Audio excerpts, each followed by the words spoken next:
So last weekend, my family decided it was time to finally have that backyard camping night we'd been putting off since 2020. You know, the one where you're close enough to the house for Wi-Fi, but far enough away that indoor plumbing feels like a luxury you foolishly gave up. My wife, ever the optimist, found what she claimed was an easy setup tent in our garage, still sealed in the original packaging from what must have been the pre-Netflix era.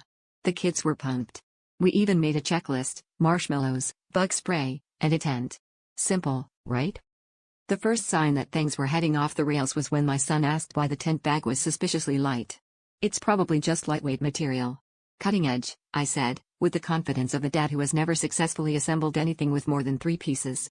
We unzipped the bag, and out popped what looked suspiciously like a beach umbrella, one of those huge, striped numbers that could shelter an entire volleyball team but, crucially, had no sides.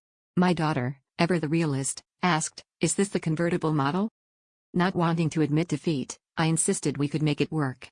I positioned the tent, umbrella, in the middle of the yard and tried to tape some garbage bags to the sides for privacy. The wind immediately turned our setup into what looked like a sad, makeshift jellyfish floating across the lawn. By the time we'd retrieved the umbrella from the neighbor's yard for the 3rd time, the kids were huddled together, shivering and eyeing the minivan like it was the Ritz-Carlton. Eventually, we all surrendered to the elements, and our dignity, and piled into the car with our sleeping bags, snacks, and one deflated sense of adventure. As we lay squished together, breathing in that distinct odor of French fries and spilled sunscreen, my wife declared, "Well, I guess this is glamping, the convertible edition." And that's how we learned the difference between a tent and a tentative plan.